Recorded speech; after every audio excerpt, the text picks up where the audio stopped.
الرحمن الرحیم جی، سب سے پہلے تو بڑی میں سمجھتا ہوں کہ آج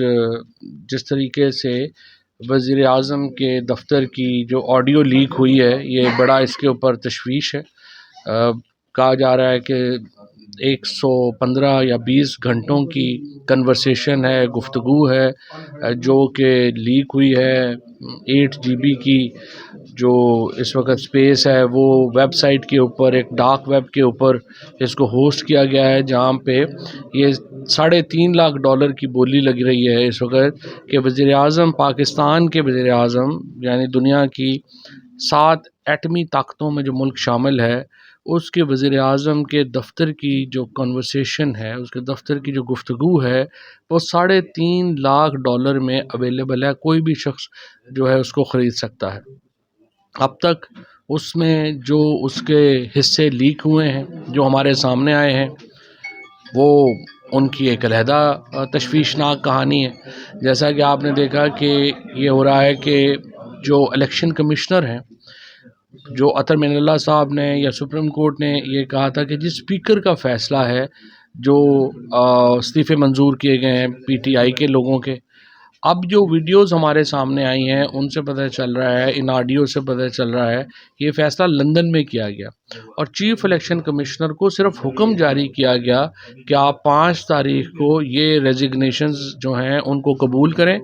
جو صورتحال ہے وہ آپ دیکھ رہے ہیں کہ بڑی بدقسمتی کی بات ہے کہ جب یہ کہہ رہے تھے کہ ہندوستان کے ساتھ تجارت اوپن کرنی چاہیے، عین اسی وقت جو ہے وہ مریم نواز شہباز شریف سے یہ مطالبہ کر رہی ہیں کہ ان کے داماد کی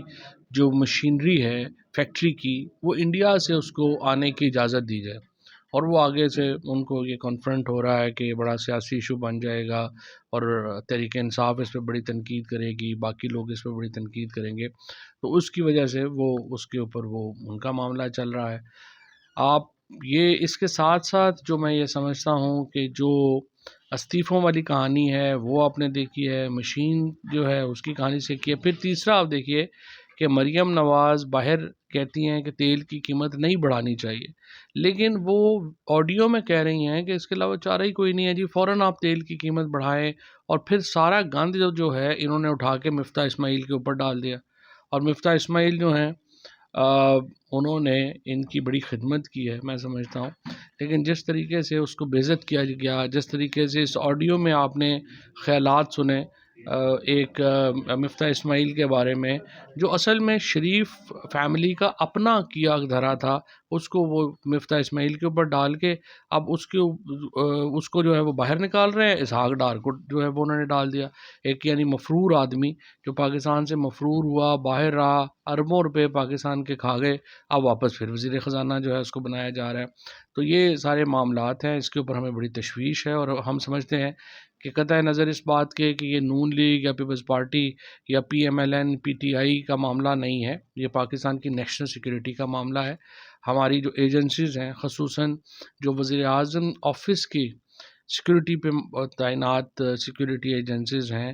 وہ ان کا بہت بڑا فیلئر ہے، اور میں یہ سمجھتا ہوں اگر وزیر اعظم کی اس طرح کا دفتر محفوظ نہیں ہے تو پھر کون سی جگہ محفوظ ہوگی؟ اس سے ایک بہت تشویش کی لہر جو ہے وہ دوڑ گئی ہے۔ میں سمجھتا ہوں پاکستان میں سائبر سیکورٹی کے حوالے سے ایک بہت تشویش ہو گئی ہے، اور اس کو فوری طور کے اوپر ایک بھرپور انکوائری ہونی چاہیے جو اس کی تہہ تک جو ہے وہ پہنچے۔ وہ تو جو ایک ہم نے دیکھا ہے کہ جس طریقے سے اس وقت نیب میں دیکھیں، ہمارے ہاں ایڈورسوریل سسٹم ہے، جج فیصلہ کرتا ہے، وہ نیوٹرل ہوتا ہے، ایک وکیل ملزم پیش کرتا ہے، ایک وکیل جو ہے وہ پروسیکیوشن پیش کرتی ہے۔ یہاں پر کیا ہو رہا ہے کہ میں ہی چوز کر رہا ہوں کہ میرے مخالف وکیل کون ہوگا، تو وہ سسٹم ہی بیٹھ گیا ہے۔ اب مریم نواز کے